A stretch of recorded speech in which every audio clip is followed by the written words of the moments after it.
Good morning, everybody. What a wonderful morning it is. Happy Monday morning. Happy Monday morning.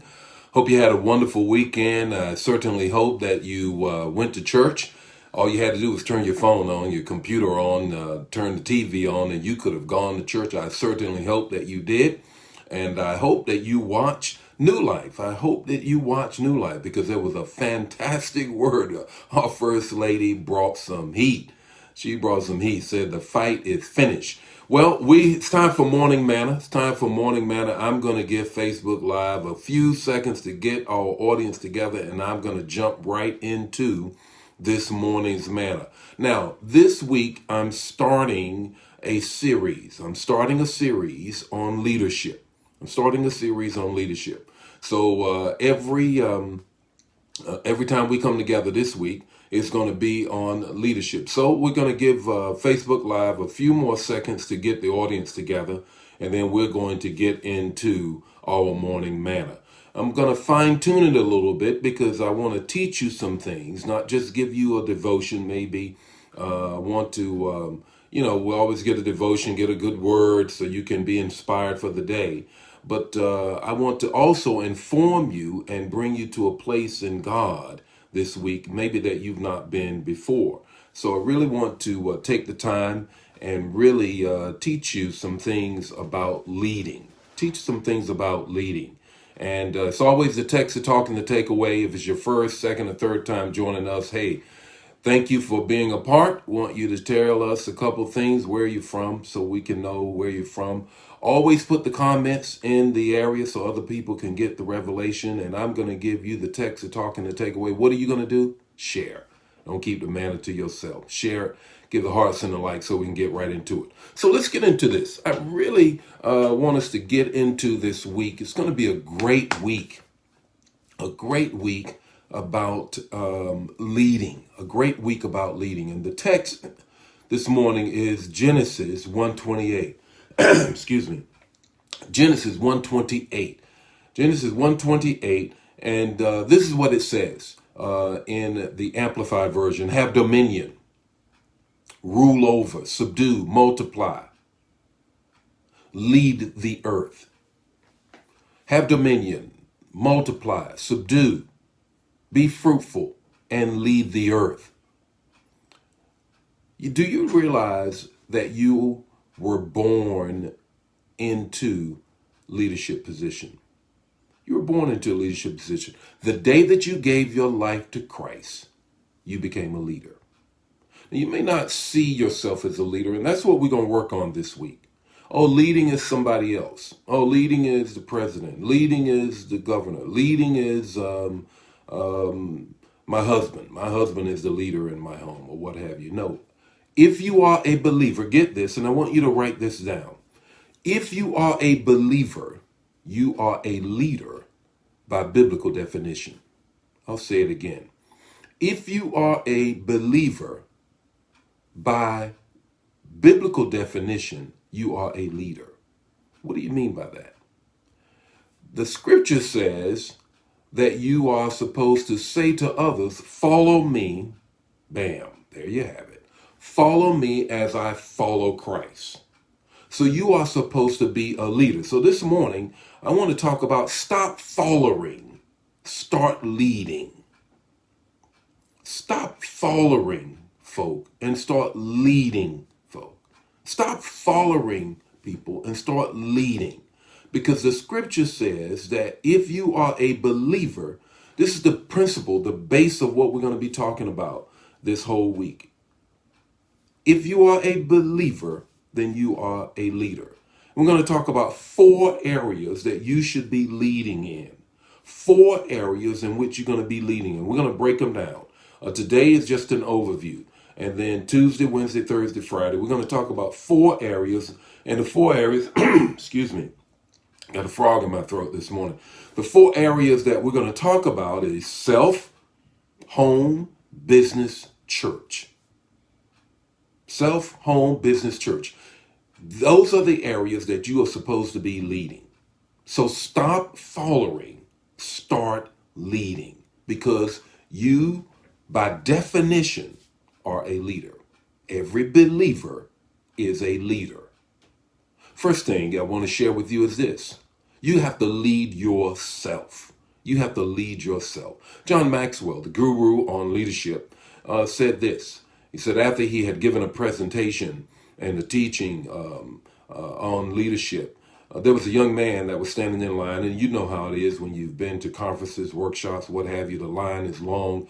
Everybody's waiting to talk to the speaker. They got to shake that speaker's hand. They really want to get connected with that speaker. And they saw this young man that waited patiently during one of the breaks, and he really wanted to talk to him. He could see it all over his face.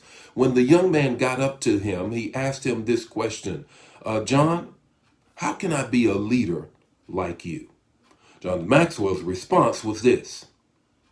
Start with leading yourself. Start with leading yourself. You got to lead yourself before you can lead anybody else. What kind of self-disciplines do you have? What kind of ways in which you put yourself in a way that you begin to inform and inspire and educate and develop yourself? Develop yourself. You got to develop yourself to lead others before you can begin. You got to develop yourself to lead yourself before you can begin to lead others. So the first thing is lead yourself. Second thing is you got to lead your home. You know what the word says. How can you lead in the church if you don't lead in your home? Says no person that is not leading at home can come to the church and lead at all.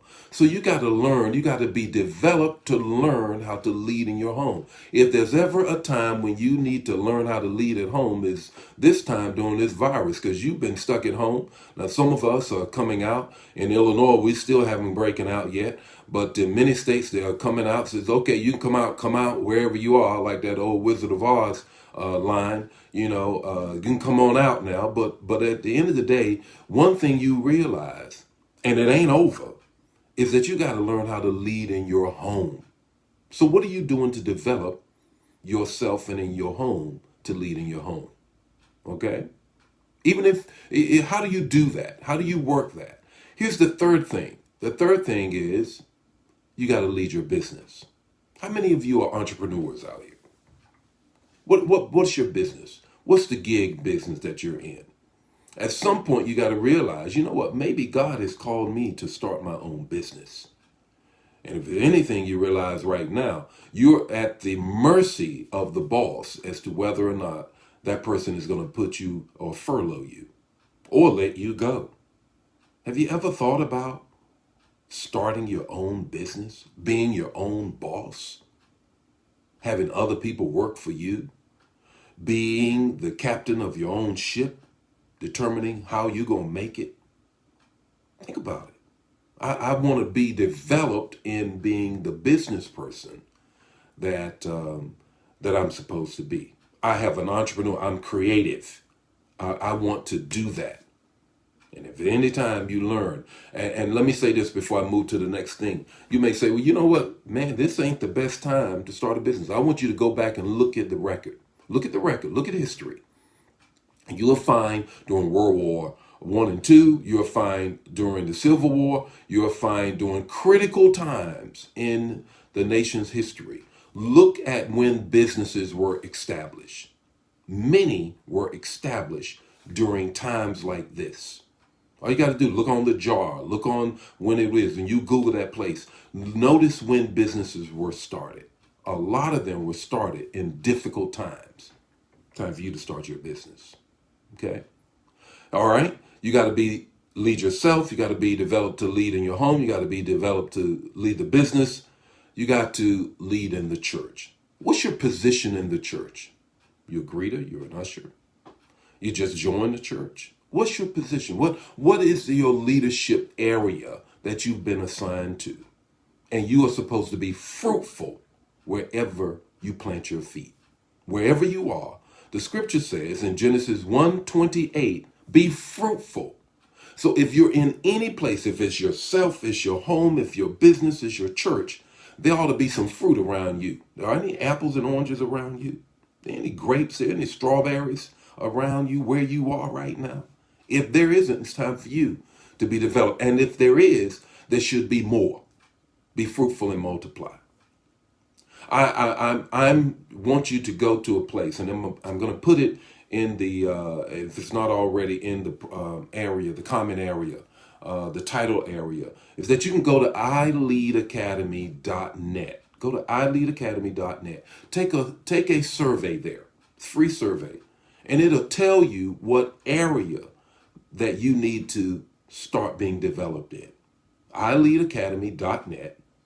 It'll have a little survey there, a self-assessment, and it will assess you as to what area you can start being a leader in and being developed in.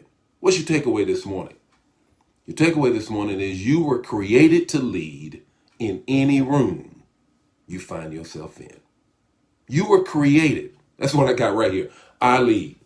Wherever a room I find myself in, I'm supposed to be the leader.